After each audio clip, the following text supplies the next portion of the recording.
Fala comigo, tudo bem? Eu sou o Felipe Gibran. E eu sou o Walter Pinheiro. Esse é o RPCast.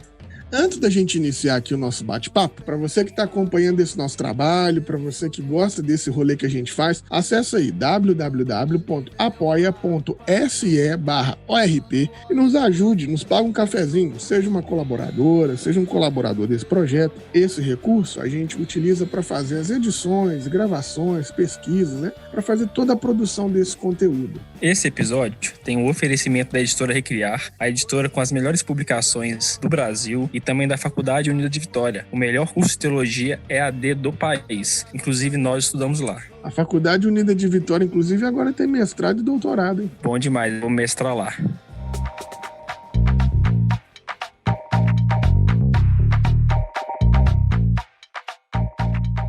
Gente, no episódio de hoje a gente tem uma super novidade para contar para vocês. O coração tá disparando de alegria, porque nós também, além de entrevistá-la, a gente quer anunciar uma nova integrante aqui do nosso podcast, do nosso canal de conteúdo, que é a Pamela. A gente tem trazido ela aqui para poder participar com a gente. Então é uma super alegria, vocês vão conhecer hoje um pouquinho ela, e no decorrer aí da caminhada vocês vão ver o rostinho dela, a voz dela aqui no podcast, no canal do YouTube. Que alegria ter você com a gente aqui, Pamela. Seja muito bem-vinda. Obrigado por fazer parte dessa loucura. Muito obrigado por você estar com a gente aqui nesse podcast também.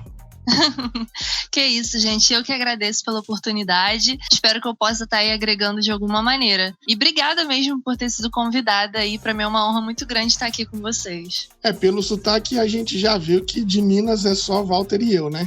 Você da onde? Fala aí pra galera de onde você fala. Quem é a Pamela? Eu não sei como resumir muito a minha pessoa, né? Porque eu me considero alguém muito multifacetada. Mas eu sou do Rio, Duque de Caxias, Baixada Fluminense, né? Região aí periférica do Rio. Sou da Igreja Batista, da PIB-DC, né? Primeira Igreja Batista de Duque de Caxias. Sou historiadora de formação, mestranda aí pela Unirio, né? Que é a federal lá do Rio também. E caminho como crente já tem mais de 20 anos, né? Porque eu sou evangélica de berço. Então, Pamela, é um prazer enorme ter você com a gente. Estou muito feliz com isso. Conta para nós aqui um pouquinho dessa sua experiência como evangélica, na igreja evangélica, essa questão do seu berço evangélico para a gente. A gente gosta muito de saber disso.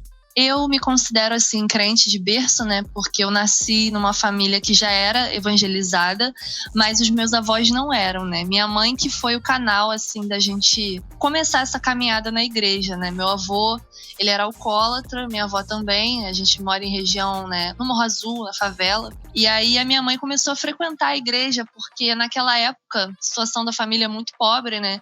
Não tinha, assim, lazer, esses programas de cultura e tal. Então a igreja acabava sendo o lugar onde tinha uma sociabilidade maior da juventude e que não estava associada à criminalidade também, né? Então minha mãe achou nesse lugar ali, na Igreja Batista, né, que a gente frequentava, um espaço para poder estar com esses jovens, né, retiro e tudo mais. Começou a atuar como liderança de adolescentes, participou de coral, daqui a pouco puxou minha avó, puxou meu avô, e aí todo mundo da família se converteu. Aí ela casou com meu pai, que era um cara pentecostal, né, da Assembleia de Deus, músico. Minha mãe é muito Maria Viola. E aí ele era do Ministério de Louvor e tudo mais. Eles começaram a namorar. Nasci dentro da igreja aí. Minha mãe se tornou diaconisa, minha avó também se tornou diaconisa, ambas professoras de escola bíblica dominical. Meu pai continuou no Ministério de Louvor e eu cresci nesse meio, né? Porque a igreja também representava isso para mim, uma possibilidade de explorar meus talentos artísticos mesmo, não que eu seja artista, mas meu pai músico, eu acabei cantando também. E aí desde cedo envolvida ali com a igreja, né, com liderança e tudo mais, conhecendo a Bíblia desde cedo também, por causa dessa influência da escola bíblica dominical, e muito curiosa, né? Porque a igreja não era só um lugar onde eu me reunia com os meus amigos, mas era também um lugar de aprendizado, um lugar a mais onde eu podia estar me expressando, podendo falar as minhas ideias, me comunicando com a minha comunidade. Então, a igreja teve esse papel desde cedo na minha vida. É mais ou menos por aí. Não, maravilhoso, mas eu acho que essa não é uma unção ou um privilégio exclusivo da sua mãe, não, viu? Tem muito baterista passando rodo aí nas igrejas também. Faz parte. Eu acho que igreja é assim mesmo, né? Faz brincadeira à parte. É só pra zoar meus amigos da batera aí. Que eu gostaria de fazer uma participação nessa questão, porque a minha juventude, né, na igreja foi um pouco mais... Também foi passando o rodo? Não foi não. Eu não sou músico. Eu não tenho talento nenhum pra tocar, não toco nada, não canto. Eu sou pregador, né, o cara chato que dá sermão. Ah, não, Walter, o pregador também é famosinho. Agora então, querido, influencer gospel. Agora. Hoje o pregador tá com mais moral, mas antes era só os músicos. É verdade. Mas é curioso, assim, esse seu relato, porque a gente já fala disso há um tempo. Muitas pessoas, principalmente a gente, assim, que tem um viés mais de esquerda e tal, faz uma discriminação muito grande, sabe, das igrejas, principalmente pentecostais, neopentecostais, nos ambientes periféricos e tudo mais, e coloca tudo no mesmo saco, né, como se tudo fosse Crivella e Silas Malafaia e Edir Macedo. E a gente não vê essa importância que a igreja tem nas quebradas, né? Sim. De ser a promotora de cultura, de ser a promotora de lazer, a promotora de sociabilidade para a população carente, né? Como que esse trabalho é importante. Com E certeza. você falando aí sobre esses seus dons, para quem não sabe, a Pamela destrói, né? Tem que ver, ela canta demais. O que seria, de repente, da Pamela se não fosse esse espaço da igreja, né? Gibran, não existiria Pamela artística. Simplesmente não existiria. Assim, minha mãe, ela tem um envolvimento muito grande com teatro. Ela também sempre foi uma pessoa dada, assim, às artes. Minha mãe é professora da rede pública, né, de Nova Iguaçu, assim como eu sou professora de formação também. A igreja representou para ela um espaço onde ela podia exercer essa expressão cultural, criativa. Minha mãe é contadora de histórias também. E foi dentro da EBD, né, na salinha das crianças, todo domingo à noite, que ela começou a explorar essas capacidades. Até a própria produção mesmo, de decoração, né, dos lugares. Eu fico vendo muita gente falando mal, né, do lugar da mulher da igreja e tudo mais, mas eu conheço várias meninas artesãs que começaram a ter contato com a arte, de fato, dentro da igreja, porque não existe outro espaço disponível para nós quando a gente mora em região periférica, né? A minha aula de piano que eu fui ter, que sempre foi meu sonho tocar piano desde criança,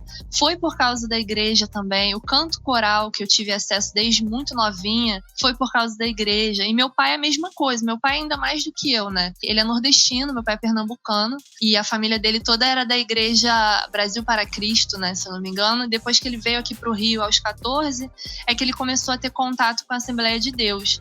E foi nesse meio, a Assembleia de Deus, que ele aprendeu a ser um excelente guitarrista, pegar as músicas de ouvido, né? A gente brinca que quem é crente sabe que os músicos pentecostais têm um talento absurdo. Eu acho, assim, pelo menos na minha experiência, eu vejo, porque o culto é muito mais livre, muito mais solto do que a tradição batista, quando a igreja é mais tradicional, né? Então vem o irmãozinho cantar a música num tom aleatório, o cara vai lá e tira na hora. Essas possibilidades a gente teve dentro da igreja. Eu não digo nem só artísticas, mas, por exemplo, eloquência, capacidade de se comunicar com clareza, né? Essas coisas de você estar disponível ali para pregar no momento que te chamarem, faz você ter esses recursos à sua mão. Eu fico lembrando muito de quando eu cheguei na faculdade e a maioria dos meus amigos tinham muito problema de apresentar trabalho em público. Eles ficavam muito nervosos e tímidos porque não estavam acostumados com essa dinâmica de estar ali em evidência, como a gente que é crente e já chega no púlpito ou tá numa célula, não pode se envergonhar de falar, né? Então tem todo esse rolê, que a igreja com certeza foi fundamental na minha vida nesse sentido. Acaba que a gente fica até viciado, apresenta um trabalho e agradece a oportunidade em nome de Jesus e pronto.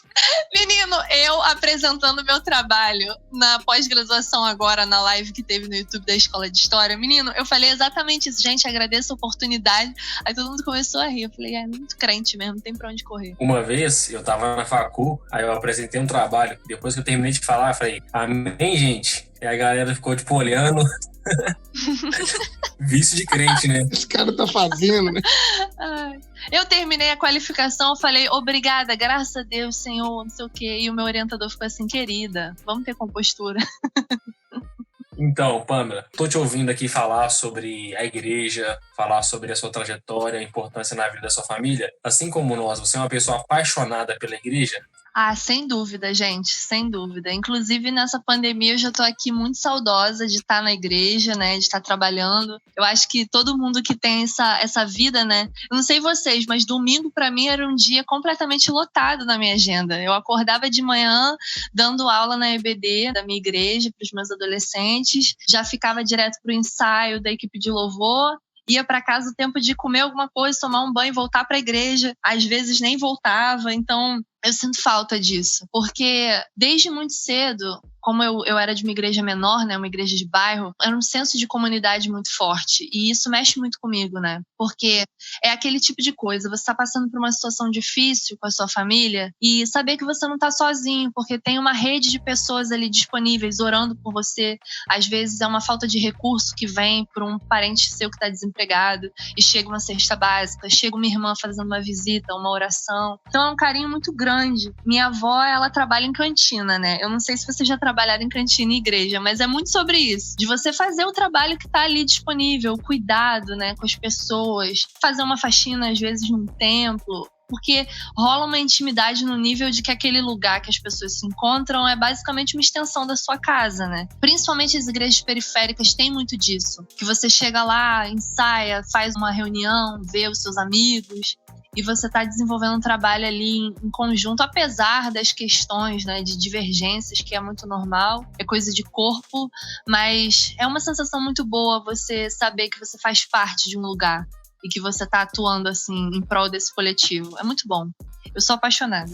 Não, sem dúvida, a cantina da igreja é o meu ministério. Se tem um lugar que é para ser extensão na minha casa, é a cantina da igreja.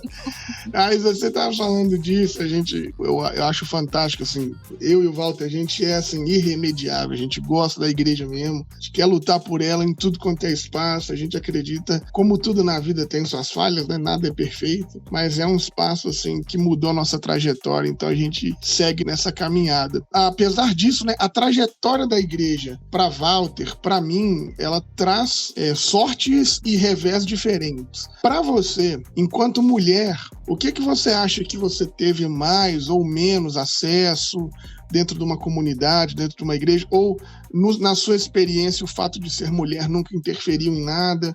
Como que você enxerga essa trajetória? Então, eu me considero uma mulher desde sempre, assim, desde muito nova, muito curiosa, muito proativa. Não sei se é pelo fato da minha mãe também ter um pouco disso, e aí eu acabei puxando essa tagarelice dela também, de querer me envolver com as coisas. Desde muito nova, eu gostava de falar, eu gostava de dar minha opinião, eu gostava de participar das coisas. Eu sou de igreja batista, então a gente tem umas organizações que são muito seletivas, né, e organizadas em relação ao gênero mesmo, né. Então a gente vai ter ali mensageiras do rei para as meninas, embaixadores do rei para os meninos, e conforme você vai crescendo, você vai subindo nessa hierarquia de organizações. Só que me dava um certo incômodo, porque por mais que a gente fosse crescendo dentro dessa hierarquia, eu via que os púlpitos, né, as lideranças no geral, a palavra final era sempre ditada por homens. E isso começou a me incomodar na época da minha adolescência, porque a minha igreja passou por um processo que eu acho que é muito conhecido aqui no Rio de Janeiro, aí em Minas também, acredito que sim, que foi de pentecostalização mesmo. E que eu acho que é importante, principalmente quando você é periférico, que ocorra mesmo uma renovação carismática dentro da liturgia do culto, que a igreja batista tradicional não estava dando muita conta. Isso foi muito normal, assim, na década de 90, nos anos 2000, com a explosão do gospel e tal, né? De você não ter mais aquele culto amarradinho, de você começar a ter um momento de louvor mais longo. E com isso, algumas das organizações batistas mais tradicionais, assim, foram meio que se dissolvendo. Então, quando eu me tornei adolescente, na minha igreja já não tinha mais mensageiras do rei. Tinha uma reunião de adolescentes, o ministério de adolescentes. E eu gostava de falar, eu queria participar e tal. E eu percebia sempre uns entraves, tipo, características e adjetivos que geralmente têm uma conotação positiva para homens. Quando era uma menina fazendo, era negativo. E aí, no ministério de louvor dessa minha igreja, era muito engraçado, porque as meninas eram backing vocal. E elas simplesmente não ministravam. Não existia um espaço para que as meninas, tipo, escolhessem as músicas, pudessem estar ali dirigindo o contexto da ministração. Não, era sempre os homens. E aquilo foi me incomodando porque eu não conseguia entender dentro da minha espiritualidade ali esse desejo tão forte de poder me comunicar com as pessoas, de poder falar aquilo que o Espírito estava tocando no meu coração, e eu ser impedida e ficar sendo colocada ali de lado, né, de fundo, de cenário ali, para que uma pessoa que fosse homem tivesse esse espaço para falar. E aí eu lembro muito de que quando eu conversava com as minhas lideranças a respeito disso, sempre vinha uma palavra: você é muito marrenta, você é muito autoritária. Só que quando um homem tinha essa postura, todo mundo falava assim: nossa, você tem autoridade espiritual, nossa, você tem uma liderança nata. E assim, isso foi me magoando, porque chegou num nível que eu falei, cara, essa performance de mulher, essa feminilidade aí que está sendo colocada pela igreja, não me cabe, porque eu não sou essa mulher. O que eu vou fazer se eu não me identifico com essa mulher que estão querendo que eu seja? Que é essa coisa dócil, que é essa coisa que tímida, que não se expressa, que tem medo de colocar suas opiniões e que sempre respeita esse próximo que é masculino, independente da hierarquia dele. Então aquilo pra mim começou a gerar uma crise na minha própria identidade, porque eu tava me tolhindo de ser quem eu deveria ser. Ao mesmo tempo que eu li as cartas ali dos evangelhos falando que a gente não pode ter um espírito de timidez, eu me sentia acovardada de exercer o que eu queria falar, porque dentro dessa realidade onde homem tem que ser mais posturado, tem que ser uma pessoa mais incisiva e a mulher não pode ser, eu não estava me identificando. E aí eu estava sendo deixada de lado. E ali começou a brotar as minhas crises. Isso não só em relação à questão de liderança, administração, mas até a própria percepção do que era pecado quando a gente coloca os corpos em pauta, né? Porque o pecado cristão, na maioria das vezes, ele está associado à postura do seu corpo, né? Como que você se expressa. E aquilo começou a me machucar nesse sentido, de falar, caramba, independente do que eu faça, da quantidade de Bíblia que eu leia, da maneira que eu ore, que eu jejue, ainda assim, eu ainda não tô santa o suficiente, porque essa minha ousadia não é considerada espiritual porque eu sou mulher. E isso pegou pra mim. Isso pegou demais.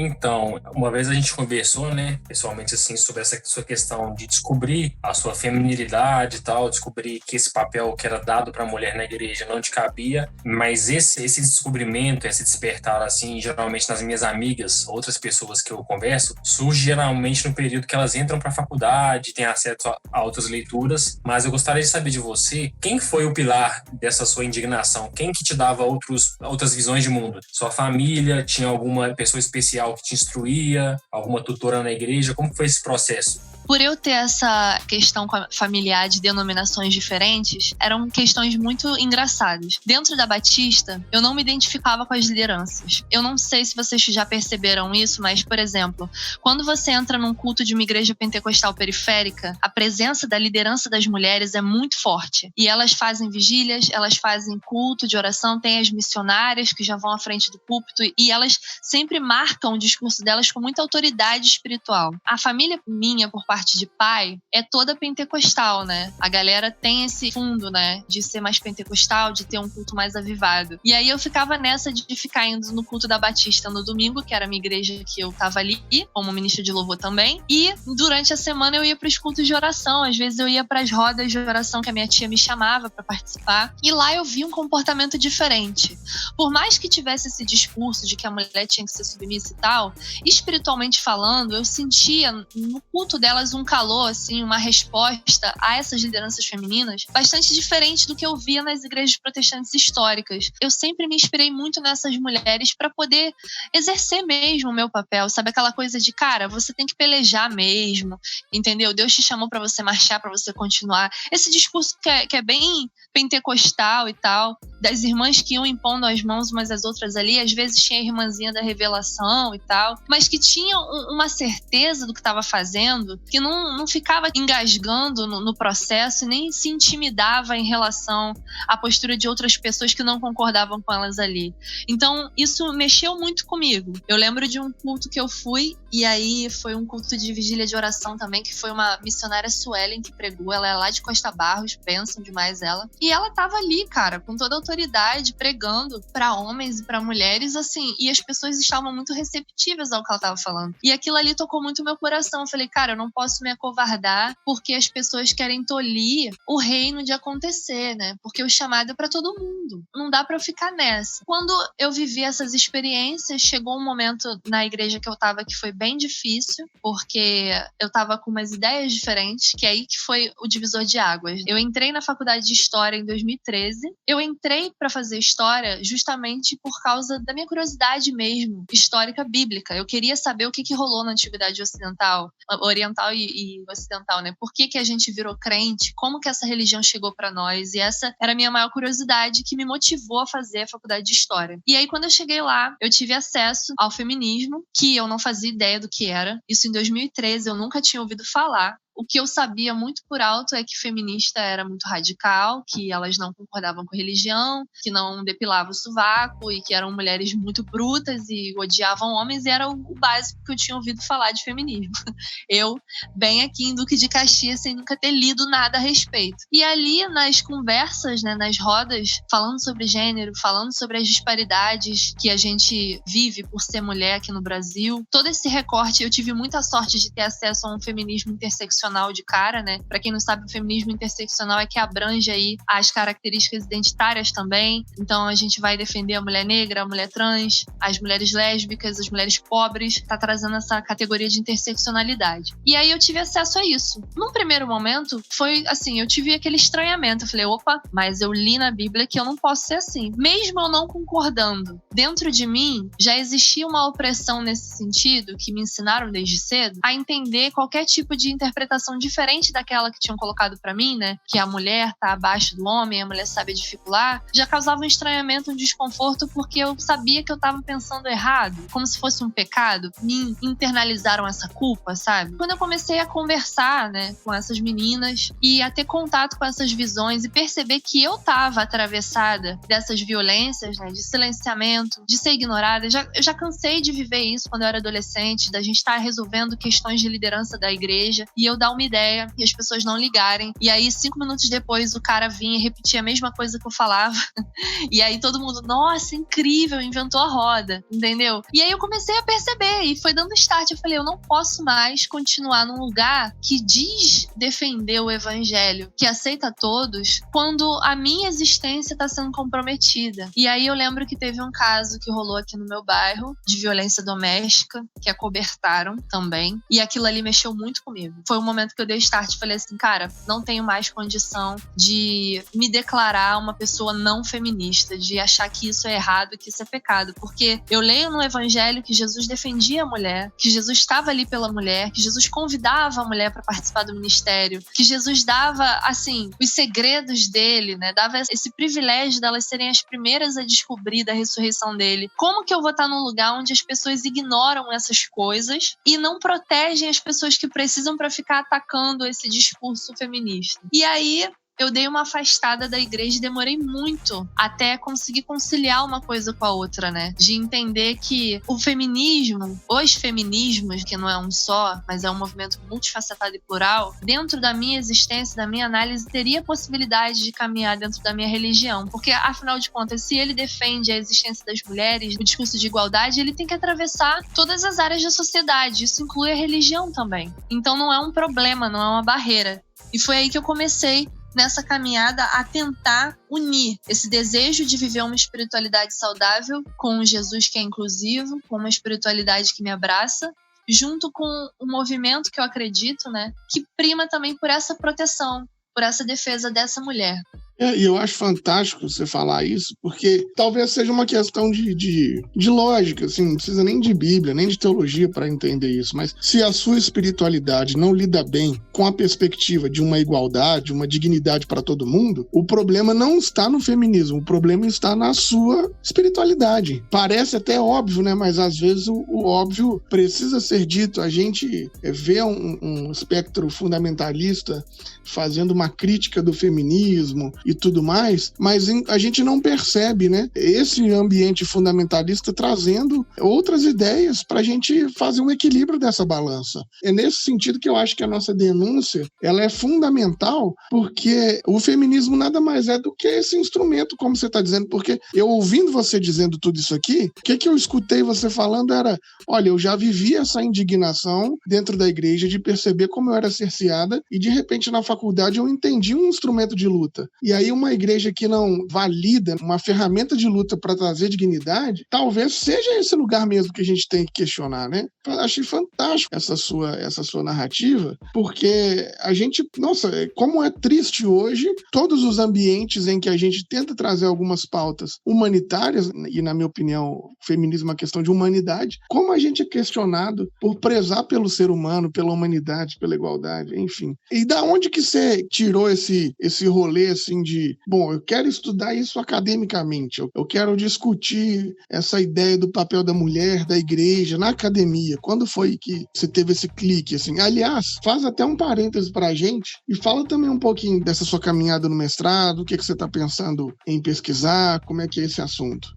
Claro. É o que eu falei, assim, eu acho que a gente que é mulher tá acostumado com a marginalidade, né, nos lugares. Principalmente, assim, eu falo como mulher pobre mesmo, de região periférica. Então, pra mim, quando eu tive contato com o feminismo foi maravilhoso, porque eu percebi as questões que eu tava vivendo, toda aquela angústia de não ser ouvida, de não ser abraçada, né, do trajeto da faculdade pra casa, porque pra quem não sabe, né, aqui no Rio de Janeiro a gente vive uma cidade muito perigosa, acho que o Brasil em geral, mas o percurso que eu tinha que fazer era de Duque de Caxias, Baixada Fluminense, para Urca. Isso é uma distância bem grande, é tipo você sair da região periférica do Rio e ir para a Zona Sul, que é o coração da cidade. Então todo dia aquela viagem de trem e você não poder usar tal roupa e estar expostas às violências, ali no feminismo eu vi essa demanda. Mas ao mesmo tempo eu não conseguia ver um discurso onde me abraçasse enquanto mulher religiosa, sabe? Porque o discurso, assim como a gente tem o protestantismo hegemônico, né, aqui no Brasil, que tá falando muito dessa pauta fundamentalista, mais conservadora, dentro do feminismo existe também uma vertente mais, assim, hegemônica de entender a igreja como um instrumento de opressão patriarcal, que não deixa de ser uma verdade. Mas pra mim, mexia com os meus afetos, porque é o que eu falei pra vocês desde o início desse podcast, né?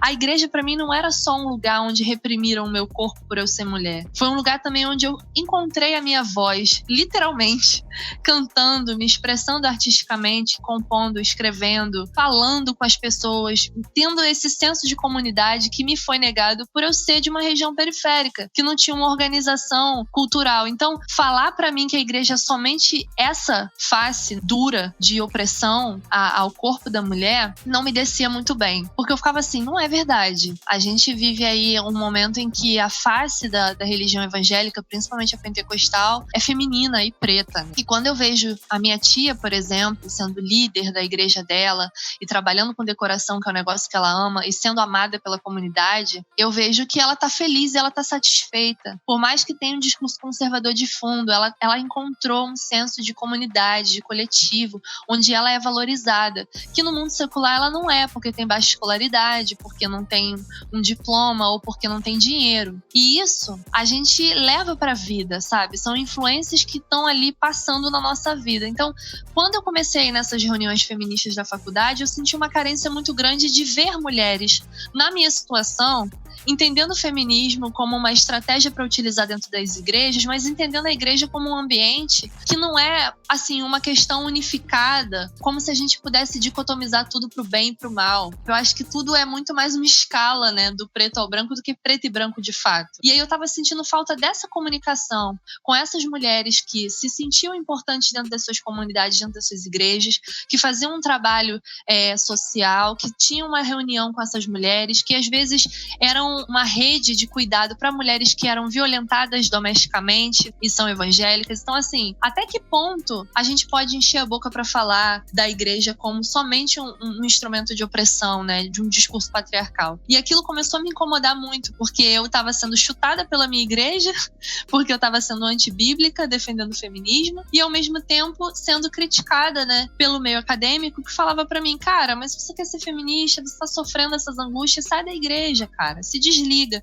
E eu falava, mano, eu não consigo, faz parte da minha identidade isso, eu não posso rejeitar a comunidade que eu cresci, eu não posso rejeitar esse espaço que eu entendo como algo além. Tipo, se eu conseguir trazer esse discurso para dentro da minha igreja, a gente vai conseguir fechar essas feridas e vai ser um lugar produtivo, vai ser um lugar de organização, de comunidade, que vai ser incrível. E aquilo começou a martelar na minha mente. Quando eu entrei pro mestrado, minha ideia inicial era lidar com as mulheres no púlpito e falar sobre as pastoras batistas. Mas aí, conforme eu fui caminhando, eu percebi que, diferente da igreja pentecostal, a igreja batista tem um jeito muito peculiar de lidar com o papel da mulher, né? Desde as missões protestantes aqui no Brasil, a gente está sempre associada à educação. A mulher vem para cá, né? Principalmente as missionárias norte-americanas vinham para cá num papel duplo, né? Educativo, colonizador também, mas espiritual. Por quê? Você tinha que ensinar os fiéis a ler a Bíblia, para você poder convertê-los. E ali começou as primeiras redes de sociabilidade femininas, né? que é onde a gente tem essas organizações femininas batistas hoje.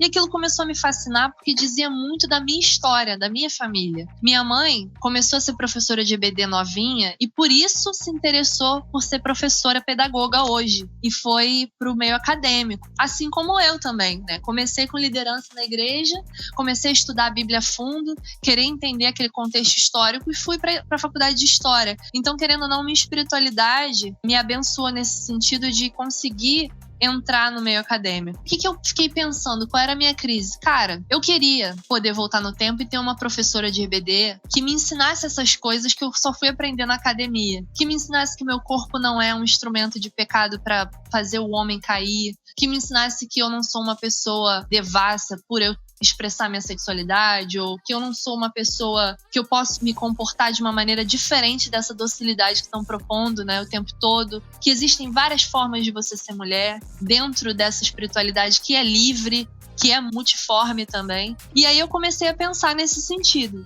E aí um livro que mudou a minha vida foi o da Bell Hooks. Eu acho que vocês já conhecem ela. Eu tô muito feliz que ela tá meio que nos trends, assim, todo mundo fala um pouco da Bell Hooks por causa daquele livro dela, né? Que todo mundo pode ser feminista, mas o que mexeu mais comigo foi o Ensinando a Transgredir, que ela vai dialogar ali com Paulo Freire, que também é um dos meus intelectuais preferidos. Porque a gente que é crente, mas quando eu faço as minhas leituras, eu sempre fico procurando umas referências cruzadas, assim, que acabam falando comigo a respeito da Bíblia. E aí eu tava lendo esse Ensinando a Transgredir da Bell Hooks, e logo no comecinho ela já fala do Martin Luther King e pega a carta dos Romanos, né, da renovação das vossas mentes, pra gente procurar o conhecimento como uma maneira de se libertar. E aquilo mexeu muito comigo, cara, porque eu falei assim, a escola bíblica dominical, hoje, a gente tem mais igrejas do que escolas, né? Eu vi essa pesquisa aí há pouco tempo. E assim, se toda igreja evangélica basicamente tem uma organização de escola bíblica dominical, a gente tem uma sala de aula ali para atuar, trazendo esse conhecimento libertador para que as pessoas não fiquem sobre esse jugo dessa opressão, principalmente as mulheres, né, que é o que toca mais assim no meu coração. E eu falei, cara, por que não aproveitar esse espaço, né, de professora de escola bíblica dominical para poder trazer essas perspectivas novas, porque a escola bíblica dominical abarca todas as faixas etárias, né? Você pega ali desde as crianças pequenininhas até os senhores, as senhoras. Então, assim, por que a gente não pensa nessa escola como um ambiente de mudar essa mentalidade intolerante e tudo mais, e tentar uma espiritualidade que nos promova esse conhecimento libertador, né?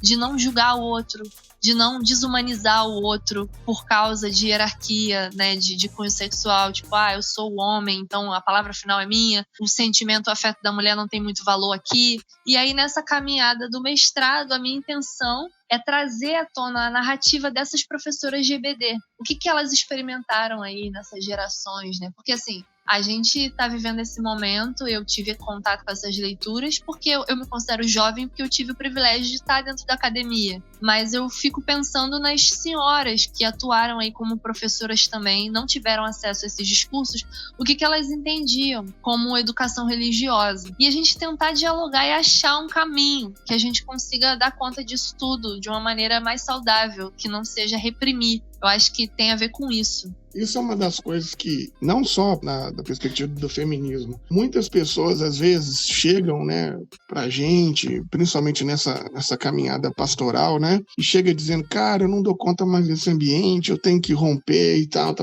Lógico que cada um tem as suas decisões, mas uma das coisas que eu sempre gosto de fazer com que as pessoas pensem é o seguinte, não, beleza, camarada, você vai romper, beleza, mas pensa só que nesse ambiente onde você tá, talvez você é a única pessoa que está enxergando essas coisas que você enxerga e que Deus, se precisar de alguém para fazer algum tipo de mudança naquele espaço, ele só vai poder contar com você, porque todas as outras pessoas que estão nesse espaço não conseguiram enxergar ou não enxergaram ou se conformaram. Lógico que não é um convite para a pessoa ficar num espaço sendo torturado durante toda a vida, né? Mas é que eu digo isso, às vezes o ímpeto de romper e aliviar a gente desse lugar onde a gente está que não está legal, faz de repente a gente perder essa oportunidade de tentar conversar, discutir, desconstruir, reformular a coisa de dentro, né? Que eu acho que esse é o nosso papel, assim, maravilhoso, que é ser esse vírus do bem, né? Porque quando você volta com toda essa sua capacidade, com todo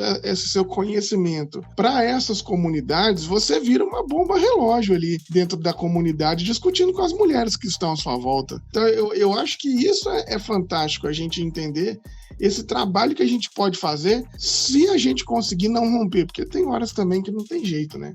É inevitável. Com certeza. Assim, eu brinco muito que eu sou carne de pescoço, né? Eu sou muito teimosa, sempre fui. Então, eu sempre tento. Porque eu acho que é exatamente isso. Às vezes, eu não vou mentir pra você, me cansa, me frustra ter que ficar discutindo coisas. Por exemplo, minha tia sempre me chama pra participar da roda de adolescente lá da igreja dela, que é uma igreja mais avivada. Na verdade, não é nem pentecostal, é metodista wesleyana e tal. E ela sempre me convida. E eu vou. E eu sei que vai ter umas perguntas que eu falo, cara, 2020 a gente ainda tá discutindo isso, mas eu vou. Chego lá, os adolescentes botam na urna de perguntas, né, na arena. Ah, tatuagem é pecado? Piercing é pecado? Entendeu? Essas questões, mas é justamente isso que você falou. Eu lembro uma vez que eu vi um vídeo que eu fiquei extremamente chateada, de uma pessoa aleatória falando na internet que o trabalho que a gente, né, como evangélico aí tava fazendo, evangélicos progressistas, a gente estava fazendo era inútil, porque ninguém nunca vai conseguir mudar a igreja, é uma instituição milenar, então você não vai conseguir e tal. E eu fico assim, cara, não fala isso, porque as instituições, elas não são imutáveis, não existe nessa sociedade nada imutável, porque elas vão caminhando e mudando à medida que a demanda da sociedade pede para mudar. Eu não acredito nisso, de você, tipo, se afastar, se colocar numa redoma para você viver as suas experiências de maneira mais satisfatória e deixar de lado uma demanda ali que existe.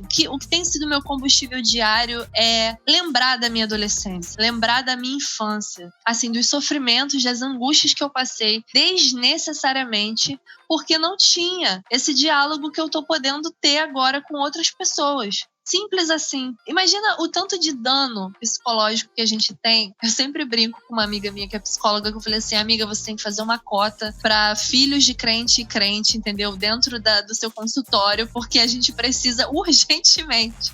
Todo o abuso de liderança que ainda existe em prol de uma religiosidade que, ao meu ver, é mediada, porque a gente tá entrando, né, nesse terreno de mediação espiritual que para mim não faz sentido nenhum. Quando eu leio os evangelhos e aí eu vejo Jesus falando que deixa ali voar, né, consoladora com a gente, para que você vai ficar se abrindo, se expondo para pessoas que vão abusar de você nesse sentido e determinar o que você pode fazer, o que você não pode fazer, quando é a sua consciência e o Espírito Santo, entendeu? Essa é a minha aflição. Às vezes eu fico muito baleada, eu fico, poxa, cortaram o meu projeto, caramba, não deixaram eu falar sobre o que eu queria. Mas ao mesmo tempo, quando eu vejo que eu tenho a possibilidade de conversar com um adolescente, 2, ou trocar ideia com ex-crentes que saíram muito machucados da igreja, e eles verem assim, no nosso discurso, porque não é meu, né, coletivo, é um esforço coletivo. Essa possibilidade de diálogo, de respeito, é muito gratificante. E aí eu vejo a obra do reino mesmo, fora do templo, né, entendendo aqui esse templo como edifício, mas vivendo essa coisa do corpo. E eu acho isso muito mais importante.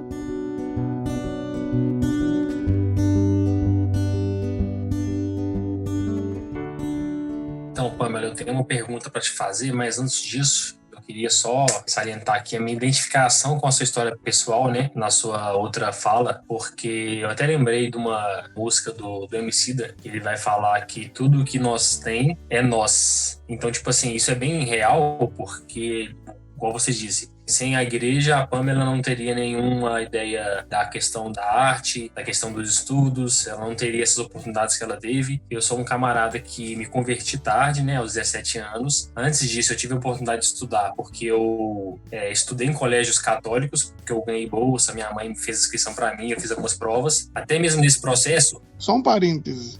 Como tarde com 17 anos? 17 anos você tá novo pra caramba, pô. É tarde. É porque eu vejo vocês falando assim que tiveram vida na igreja, adolescência na igreja, nasceram na igreja. Eu não vivia nada disso. Na minha época não tinha EBD mais. Então, tipo assim, eu não peguei essa ideia de ir em acampamento de criança, de adolescente. Meus acampamentos, eu fui em 2 anos. Eu tinha 18 anos, 19. Depois disso, já a igreja já mudou de moda. Mas, por exemplo, na minha adolescência, eu estudei em colégios particulares por causa de projetos de filantropia católicos. E, inclusive, eu participei de atividades no hospital de câncer. Eu tive acesso aí à minha imersão em projetos sociais pela instituição católica. Depois que eu converti para a igreja evangélica, numa igreja neopentecostal de periferia, foi quando eu comecei a ser questionado a respeito de ler a Bíblia, entender a Bíblia. E aí um amigo meu, que é um cara que me discipulou no meu primeiro e meu segundo ano, ele foi o cara que me deu um livro, me forçou a ler, forçou a escutar alguns tipos de música. E aí eu tomei o gosto pela leitura, conheci a Jucum, virei missionário e tal. E aí eu escolhi fazer geografia na faculdade, por exemplo, por conta do trabalho missionário. Então a igreja, ela me formou como pessoa, me encaminhou para a academia. Então tudo que eu produzi depois, eu devo muito a experiências religiosas. Então esse discurso que eu encontro de parte de setores da esquerda, principalmente acadêmicos, que é muito intelectualizado, de classe média, que a religião é uma coisa manipuladora, controladora, é bem raso e tem um discurso de quem não tem experiência com periferia, com vivências do limite, né, da fronteira. Quando você fala isso, eu me identifiquei bastante, porque eu sou um cara que, apesar de ter sido expulso de igreja, brigado com várias lideranças de movimentos, porque eu sou um cara bem... Eu discuto mesmo, eu dou minha opinião, eu questiono as coisas, então tive muito problema com isso na vida. Bem-vindo ao clube. Apesar de eu ter esses embates, eu amo o ambiente da igreja. E aí voltar para minhas comunidades, voltar para os meus amigos da juventude que eram da igreja e trazer novas leituras, novas perspectivas, é bem libertador. Eu tenho alguns amigos da minha igreja lá que converteram comigo, que os caras eles ficaram revoltados com a instituição, abandonaram a caminhada por experiências ruins, mas quando a gente chega trazendo outras leituras, apontando outro caminho, um caminho mais leve e tal, essa galera se identifica, porque todo mundo, pelo menos da galera que andava comigo, amava muito a igreja, amava muito Jesus. Eles só tiveram experiências ruins com pessoas e instituições religiosas. E aí eu queria fazer uma pergunta, que é no sentido da sua própria trajetória, de lutar pela mulher, pelo espaço da mulher na igreja, e inclusive fazendo trabalhos acadêmicos sobre isso. Quando a gente vai ver essas conferências da igreja hegemônica no Brasil, sempre é criticado a questão do movimento feminista, que é impossível você ser feminista e cristã. Para você, que é uma pesquisadora da área, é possível ser feminista e cristã? Olha, de verdade, eu tenho tido experiências maravilhosas nesse sentido, porque cada vez que eu me debruço na Bíblia, e aí quando eu falo Bíblia, eu falo os evangelhos ali, entendendo Jesus como o centro dessa palavra, né? Porque eu acredito nisso. Se ele veio para ser a nossa salvação, e se todo o plano, né, toda a escrita elaborada dos Velhos Testamentos, a caminhada dos profetas, né, toda essa movimentação, né, essa mudança dentro da realidade histórica bíblica veio para que chegasse Cristo, para mim eu não vejo sentido ler a Bíblia por outro filtro. E cada vez que eu me debruço, cara, que eu leio os textos, que eu vejo a maneira que Jesus cuidava dessas mulheres e que ele defendia essas mulheres, a mulher estrangeira, a mulher adúltera, como as mulheres sustentavam o ministério dele, ter vindo, né, de uma mulher somente, né, nesse sentido de que Deus coloca ali o fruto, né, no ventre de Maria, eu percebo o carinho de Deus, porque a gente é noiva. Então a igreja para mim já parte desse sentido. Deus ama tanto as mulheres, que até nas figuras de linguagem que ele coloca, a gente está no feminino, né? O Espírito Santo na tradução do hebraico é feminino, é ruá. Como eu não vou entender a minha espiritualidade, a minha religião desse sentido de estar ali pelas minhas irmãs, de estar ali pelo direito dessas minhas irmãs de se expressarem, de terem uma vida conjugal saudável, de ter uma expressão sexual saudável, longe, né, de repreensões. Então, para mim, o que eu entendo é como não ser cristã e feminista. Porque eu vejo Jesus assim, dessa maneira, me chama para ser noiva, me chama para estar lado a lado com ele, acompanhando a caminhada dele, me traz uma espiritualidade consoladora até a volta dele. É tudo sobre esse carinho, sobre esse cuidado da gente entender o nosso corpo em Cristo dentro de uma visão de igualdade, de respeito e de amor. Para mim não faz sentido eu me dizer crente, me dizer cristã e achar normal que exista feminicídio dentro do nosso país com essas altas taxas, que uma mulher seja estuprada a cada 4 minutos aqui no Brasil. Se a minha fé não me constrange em amor para eu lutar por essas pautas, qual tipo de evangelho eu estou dando lugar? Não é um evangelho que centraliza a proposta de Jesus, porque com Jesus eu tenho carinho, segurança, amor incondicional e respeito. Então é isso que move muito a minha fé. A realidade fundamentalista gosta muito de dicotomizar as coisas e de tirar as complexidades, de colocar tudo de uma maneira muito superficial e muito simples de ser dita, quando na verdade o mundo exige de nós uma complexidade, assim como o próprio Cristo pedia de nós isso. Aí eles gostam de dizer o que é as coisas, definir o feminismo como um movimento só e sempre pegando movimentos isolados, né? Só que o que eu entendo como feminismo é aquilo que toca a minha própria existência, e não só a minha, mas de tantas outras mulheres. E esse respeito que eu tenho que colocar através dessa espiritualidade que eu tenho em Cristo. Porque essa espiritualidade me permite viver em liberdade, me permite viver a multiforme graça de Deus e me entende quanto indivíduo, né? Integrante desse reino.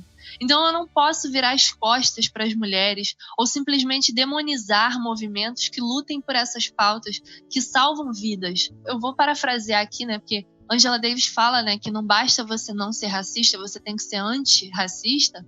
Assim como eu falo, não basta você não ser machista, mas você precisa necessariamente ser feminista, porque é uma coisa que envolve não só as mulheres, mas toda uma percepção de mundo em que os homens se encontram numa posição superior a nós, mas dentro do reino de Deus, na proposta que visa o discurso de Jesus, não existe isso. A gente vai estar em igualdade, vivendo desse reino em amor. O feminismo, para mim, não é um antagonismo do meu evangelho, do evangelho que eu experimento em Cristo. Na verdade, ele reforça a minha necessidade de amar o próximo como a mim mesmo. Porque eu sou mulher.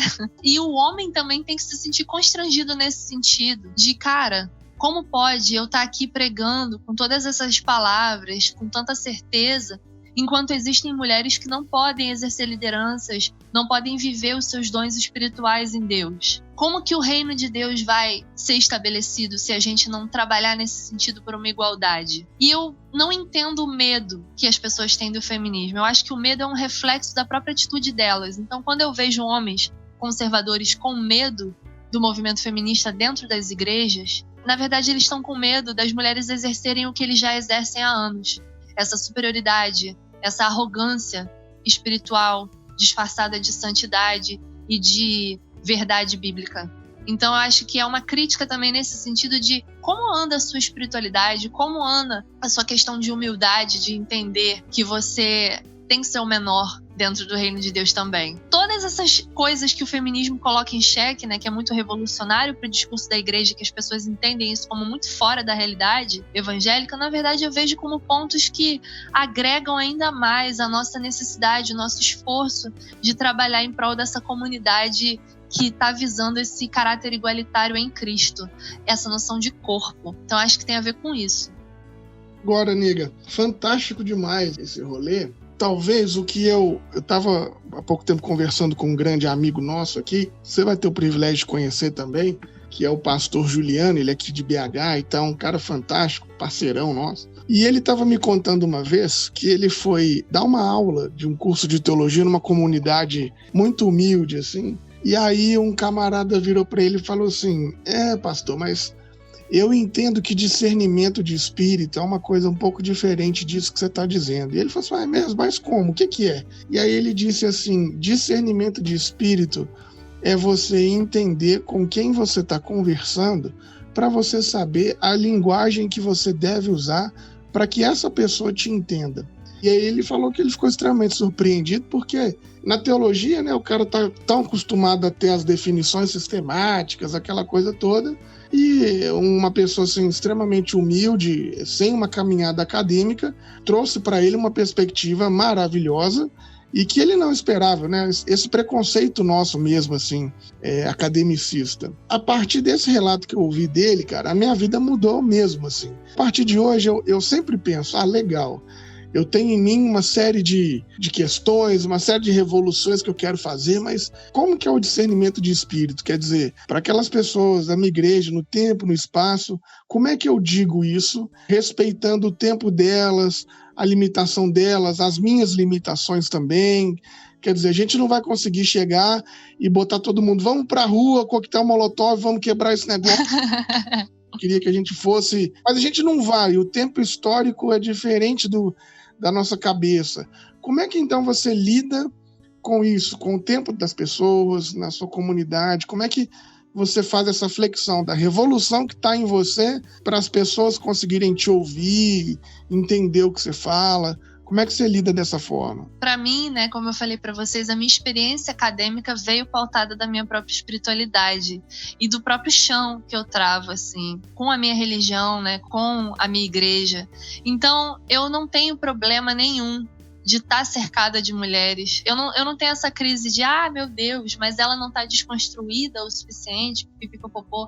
Não. O grupo que eu mais amo da minha igreja, por incrível que pareça, né, porque as pessoas acham assim, você é jovem, você trabalha com adolescentes e tal, mas o grupo que eu mais amo, que eu mais me sinto acolhida, é o grupo Mulheres que Brilham, que é o nome do grupo das mulheres, Ministério de Mulheres da minha igreja, que é composto por pessoas de 30 a 60 anos, são mulheres casadas, em sua maioria, mais velhas, e elas têm um discurso conservador. Mas o meu amor em Cristo e o amor em Cristo delas por mim, ali, de respeito, e das vivências mesmo de ser mulher, são a linguagem, né, que a gente usa. Para mim foi muito especial quando eu fui chamada para pregar no congresso delas, e o tema era uma mensagem falando sobre Hadassah, né, sobre Esther, porque elas fizeram uma festa temática do Purim, e aí todas estavam caracterizadas como princesas, e aí quem olha de fora acha isso uma palhaçada, ou entende isso como algo que não faz sentido, mas quando você lida com essas mulheres que estão vivendo um casamento às vezes ruim,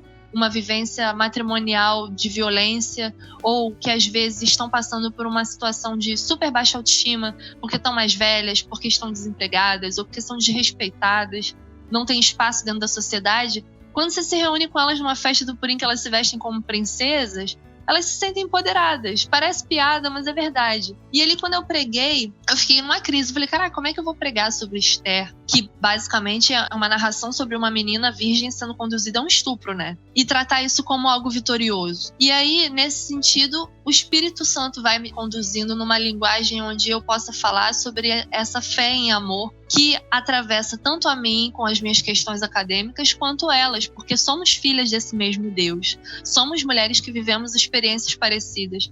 Então eu acho que a chave maior para esse discernimento aí que você falou, que eu achei brilhante esse cara ter colocado, é a empatia. Uma empatia de você fazer esse exercício de se colocar no lugar do outro. De você estar entendendo ali como eu gostaria de ser tratado nesse momento. E eu acho que é esse o meu caminho. Eu não tô dentro da minha igreja para poder atacar as pessoas gratuitamente, mas eu acho que a gente tá ali tanto para ser afiado um com o outro como corpo, né? Estudar junto, ter perspectivas diferentes. Eu acho saudável isso, para que a gente possa ter esse diálogo e seja proveitoso para todo mundo.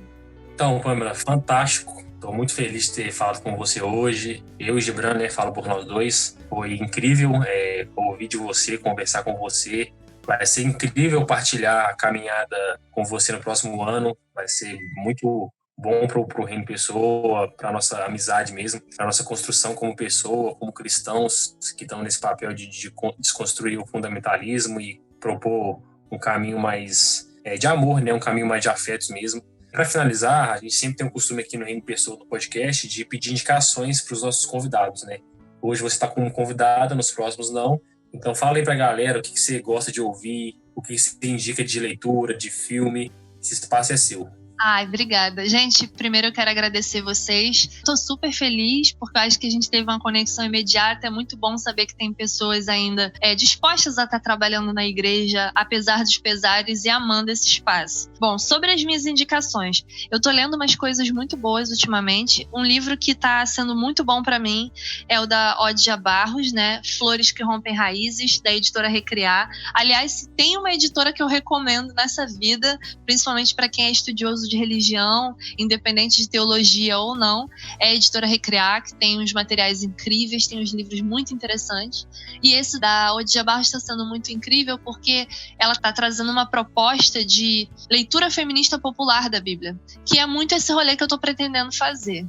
Outro livro incrível que eu comecei a ler há pouco tempo, Fora do Jardim, a Bíblia escrita por mulheres. E aí é muito interessante esse livro porque ele não tem uma pegada acadêmica, ele é mais uma coisa de imaginação e criatividade ficcional mesmo. Só mulheres que escrevem, elas pegam passagens bíblicas isoladas e elas trabalham esses textos como se pudessem haver outras possibilidades além do que está na Bíblia. E é bem legal também. Para ouvir, gente, aí eu vou decepcionar vocês, porque eu não sou muito gospel nos meus ouvidos, não. O último álbum que eu ouvi, que eu gostei muito, que eu recomendo, é do BK. Ele tem umas músicas muito interessantes, até pra gente, como evangélico. O nome do álbum é O Líder do Movimento. E ele fala um pouquinho sobre essa questão da igreja também, algumas faixas que são bem incríveis. Acho que no geral é isso. Bloco 7, uma música fantástica desse álbum também, indico aí. Não, o negócio é o seguinte, Valtinho, ela já chegou fazendo o jabá da Recriar melhor que a gente. Fantástico. A propaganda já tá feita. Nem preciso de falar na Recriar nesse episódio, que a Pamela já resolveu o nosso problema. Nem precisa. Agora a gente finalmente fez uma divulgação do patrocinador bem feita. Até que enfim chegamos ao patamar que a Recriar merece. Ai, mas a Recriar, gente, eu sou muito cadelinha da Recriar, vocês não fazem ideia. Tipo, 70% da minha bolsa é pra Recriar. Não, mas é isso mesmo. E a Recriar abraça a gente aqui do Reino Pessoa. Desde o início, assim, a gente firmou uma parceria, eles apoiam no nosso projeto, manda livro pra gente sortear pra galera que acompanha a gente. E isso pra gente é um projeto fantástico, porque partilhar o conteúdo deles, né? Porque é muito bom o conteúdo da Recriar, é fora de série.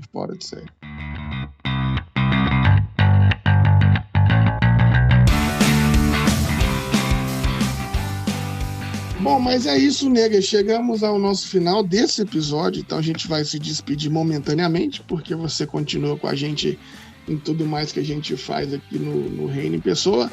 Mas um privilégio poder bater esse papo com você, um privilégio ter você aqui conosco hoje. Fantástico aí a sua trajetória, a sua luta, inspirador, né? Espero que a galera que esteja ouvindo aí também saia animado e inspirado desse podcast como eu tô saindo hoje. E muito obrigado por esse tempo, por essa entrevista. Nada, eu que agradeço. Beijão. Vamos juntos. Simples, mas revolucionário.